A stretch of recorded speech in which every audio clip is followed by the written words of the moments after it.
Bom dia, meu irmão. Bom dia, minha querida irmã. Aqui é o seu amigo Pastor Cleverton, em mais uma manhã de devocional. Meus irmãos, eu gostaria primeiramente de agradecer vocês que estão ouvindo a mensagem de Deus, que estão se alimentando da palavra do Senhor. E queria agradecer vocês que fizeram a sua inscrição em nosso canal. A gente já está com mais de 100 pessoas inscritas em nosso canal. E eu creio que cada dia mais vai crescer para a glória e honra do nome do Senhor, para que mais pessoas se alimentem da palavra de Deus. E você, querido, que ainda não é inscrito em nosso canal, inscreva no nosso canal do YouTube, deixe o seu like, deixe o seu comentário, que todos os dias a gente vê o comentário dos irmãos. Querido, ontem nós falamos sobre a segunda área específica que mantém a nossa comunhão com o Senhor, que é a oração, e nós explicamos o significado da oração do Pai Nosso. E hoje nós iremos entrar na terceira área específica de nossa comunhão com o Senhor, que é o jejum. Por isso o tema de hoje é o cristão e o jejum. O texto que nós vamos ler hoje é Mateus capítulo 6, versículo 16 ao versículo 18. Bem, querido, hoje nós vamos aprender o que é o jejum. Será que a Bíblia ordena o jejum? Qual é o verdadeiro propósito do jejum? E vamos finalizar dizendo quais são as diferentes formas de jejum. Vamos ler então o texto de Mateus 6, versículo 16 ao 18. E disse Jesus: quando vocês jejuarem, não fiquem com uma aparência triste como os hipócritas, porque desfiguram o rosto a fim de aparecer aos outros que estão jejuando. É verdade, digo que eles já receberam a sua recompensa. Então, querido, aqui no versículo 16, nós vemos Jesus nos ensinando que nós devemos jejuar. Naquela época, os judeus tinham o hábito de fazer o jejum. Mas Jesus dizia que os líderes religiosos daquele tempo, os fariseus, os saduceus, eles tinham um hábito errado, uma maneira errada de se jejuar. Eles gostavam de mostrar a sua aparência, a sua aparência triste, ou seja, na verdade eles nem penteavam os seus cabelos, eles tinham seus rostos desfigurados, eles queriam demonstrar para as pessoas que eles estavam jejuando. Jesus disse que esse tipo de jejum não tem recompensa de Deus. Ele somente conseguia a recompensa e a aprovação dos homens que estavam em sua volta, que reconhecia eles como homens, entre aspas, espirituais. Mas no versículo 17, Jesus diz assim: mas você, quando jejuar, unja a sua cabeça, lave o seu rosto, Acorda de manhã, lava o seu rosto, penteie o seu cabelo, a fim de não aparecer aos outros que você está jejuando, e sim ao seu Pai em secreto. E o seu Pai que te vê em secreto lhe dará a recompensa. Então Jesus nos ensina que a verdadeira forma de jejuar é a gente jejuar em secreto. Talvez você pergunte: mas pastor, então as pessoas elas não podem saber que eu estou jejuando? Bem, querido, não era isso que Jesus estava querendo dizer aqui nesse texto. Ele estava contra a hipocrisia, querer jejuar para aparecer para as pessoas. Porque na verdade o próprio Jesus jejuou 40 dias e 40 noites, e Mateus escreveu sobre esse jejum. Marcos, Lucas escreveu sobre esse jejum. E como que eles escreveram sobre esse jejum? É porque na verdade Jesus contou para eles a sua experiência que ele teve ao jejuar por 40 dias. Então Jesus aqui ele é contra a hipocrisia, querer mostrar que é um ser espiritual. Então vamos entrar na lição. O que é o jejum? Bem, querido, o jejum é a abstinência total ou parcial de alimentos por um período e um propósito definido. O jejum tem sido praticado pela humanidade em praticamente todas as épocas, nações, culturas e religiões. O jejum pode ser com finalidade espiritual, e também existe jejum com a finalidade medicinal, visto que o jejum traz muitos benefícios para o nosso corpo. Querido, muitos cristãos hoje desconhecem o que a Bíblia diz sobre o jejum. Hoje a igreja está dividida entre dois extremos. Existem aqueles que não dão valor algum ao jejum, existe também aqueles que dão muita ênfase ao jejum. Então deve haver um equilíbrio na vida cristã. O jejum, querido, compreendido e praticado de maneira correta é uma arma poderosa na vida cristã. Será que a Bíblia ordena o jejum? Querido, a resposta é não. A Bíblia não ordena o jejum. Não é uma lei. Mas a Bíblia nos ensina sobre os grandes benefícios do jejum. Por exemplo, no Velho Testamento, na lei de Moisés, os judeus tinham um único dia de jejum instituído por ano, que era o dia de Yom Kippur, ou o dia do perdão, o dia da expiação. E em todo o Velho Testamento e no Novo Testamento não existe nenhuma ordem para jejuarmos. Mas em toda a Bíblia nós vemos homens e mulheres de Deus jejuando. E através da oração de jejum, eles tinham uma linda comunhão com o Senhor. Querido, existem muitos líderes que dizem que não existe necessidade alguma de jejuar. Mas o próprio Jesus, aqui em Mateus capítulo 6, que nós lemos, fala sobre o jejum. Aqui ele nos ensina em Mateus 6, versículo 16, e quando vocês jejuarem. Isso nos indica que o Senhor esperava que nós, os seus discípulos, jejuássemos também. Na verdade, o próprio Jesus, ele iniciou seu ministério com 40 dias de jejum no deserto. Em Mateus capítulo 6, versículo 18, aqui a parte C, final do versículo, Jesus termina o ensino de jejum falando: e o seu Pai, que te vê em secreto, lhe dará a recompensa.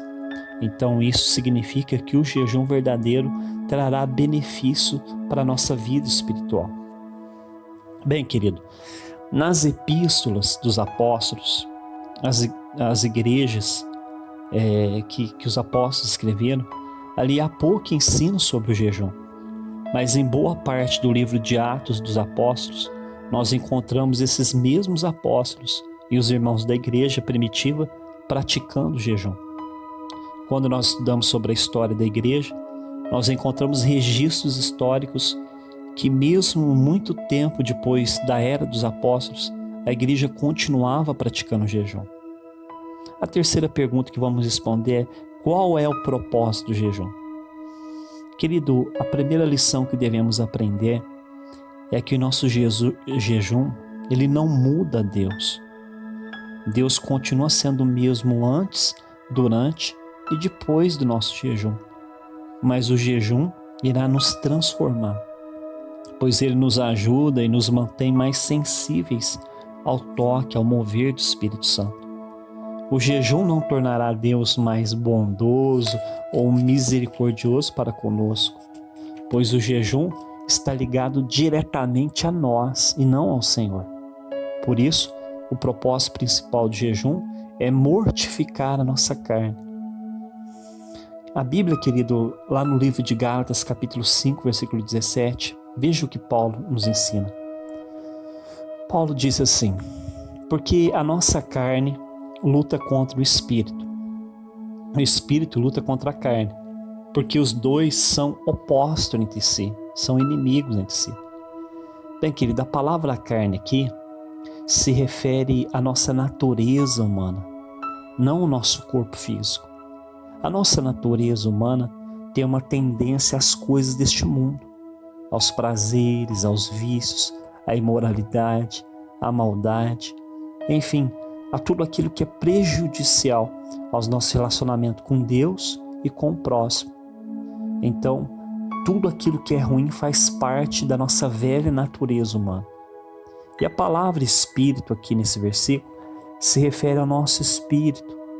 É através do nosso espírito que nós temos contato com Deus. A Bíblia diz que o Espírito Santo passa a habitar dentro do nosso espírito quando nós nos convertemos a Jesus. Então, a carne e o espírito começam a entrar em conflito depois da nossa conversão ao Senhor. Por quê, querido? Porque a carne, ela quer as coisas deste mundo e o nosso espírito quer as coisas de Deus. Então é nesse momento que o jejum e a oração irá fazer toda a diferença na vida cristã. Veja o que Paulo ensina em Gálatas 5:24. E os que são de Cristo Jesus já crucificaram a sua carne com as suas paixões e seus desejos pecaminosos. Veja, Paulo diz aqui que todo cristão deve crucificar a sua carne com as suas paixões e com seus desejos pecaminosos. E talvez você pergunte, mas como que nós vamos fazer isso?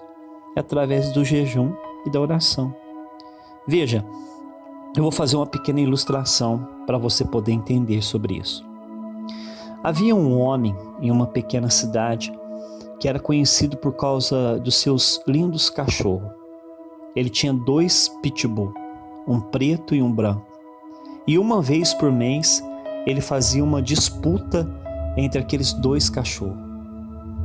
O seu quintal então ficava cheio de apostadores e o dono dos cachorros também fazia suas apostas e ele sempre acertava. Então os seus amigos lhe perguntavam: Ei, João, como é que você consegue acertar todas as vezes quem irá vencer a briga? Então ele, sorrindo, ele respondia: É fácil. 2 semanas antes da briga, eu dou muita comida e ração para um dos cachorros, e para o outro eu dou uma pequena quantidade.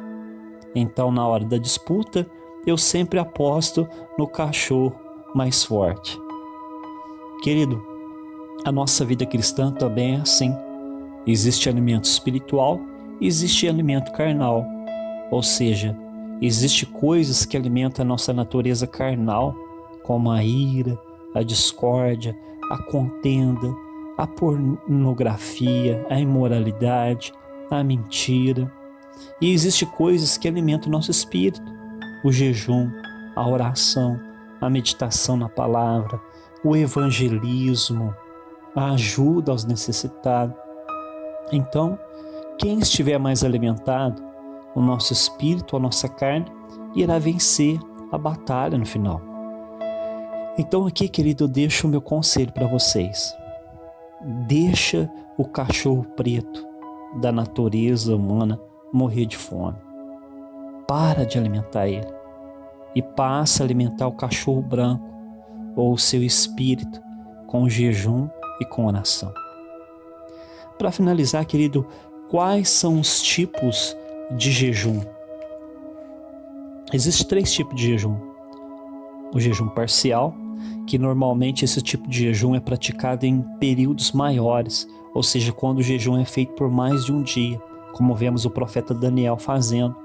Lá em Daniel 10, versículo 2 e 3 diz assim: Naqueles dias eu, Daniel, jejuei por 3 semanas, ou seja, 21 dias, e manjar desejável não comi, nem carne, nem vinho coloquei em meus lábios. Veja, querido, o profeta ficou 21 dias sem comer carne, manjar desejável, que são alimentos saborosos, e também ele não bebeu vinho. Então a dieta do jejum de Daniel era apenas legumes, verduras, frutas, grãos, e a sua bebida era água. O segundo tipo de jejum é o jejum normal. É a abstinência de todo tipo de alimento, mas com a ingestão de água. Essa foi a forma que Jesus adotou no seu jejum de 40 dias no deserto. Querido, é muito importante ao jejuar beber água constante, pois o nosso corpo aguenta alguns dias sem alimento, mas ele não consegue sobreviver sem água. Bem, o terceiro e último tipo de jejum é o jejum total. É a abstinência de tudo, inclusive de água. Mas, querido, na Bíblia nós encontramos poucas menções de ter alguém jejuado sem água. Os únicos que jejuaram por 40 dias sem comer e sem beber água foram Moisés e Elias. E os 2 foram direcionados por Deus para fazer esse tipo de jejum. Na verdade, foi algo totalmente sobrenatural, pois jamais um ser humano conseguiria sobreviver por 40 dias sem beber água. E qual deve ser a duração do nosso jejum? Querido, a Bíblia não determina quanto tempo devemos jejuar. Portanto, Cada um de nós somos livres para escolher o tipo de jejum e quanto tempo será o nosso jejum. Para isso, nós devemos levar em consideração a questão da nossa saúde. Como que está a nossa saúde? Será que eu posso ficar muito tempo em jejum? Querido, a Bíblia nos ensina que Deus não se agrada de sacrifícios tolos, mas que Ele tem prazer em nossa obediência. Por isso, só para concluir a mensagem de hoje, tire um momento para jejuar e para orar, para meditar na palavra de Deus. Então você verá como é bom estar em plena comunhão com o Senhor Jesus. Amém? Vamos orar? Pai, nós te agradecemos, ó Deus, porque hoje o Senhor nos ensinou acerca do jejum, meu Pai. Nós aprendemos, meu Deus, que existe vários tipos de jejum, Senhor. Existe, meu Deus, um jejum, meu Pai, parcial, aonde, meu Deus, nós comemos, tiramos algumas coisas, meu Pai, e nos alimentamos de outras. Existe, meu Deus, o jejum normal, quando, meu Deus, nós ficamos sem comer nada, meu Pai, e nós ingerimos a água. Existe o jejum total, que é a abstinência total de todas as coisas, meu Pai. Mas, meu Deus, o Senhor, meu Deus, o verdadeiro propósito do jejum, meu Pai, é nos aproximar mais do Senhor, meu Deus. É mortificar a nossa carne, meu Pai, para que nós possamos ter uma comunhão maior com o Senhor. Meu Deus, que o Senhor venha nos ensinar a fazer um jejum correto, que agrada o Senhor, em nome de Jesus. Querido, que Deus te abençoe e até amanhã, se Deus permitir.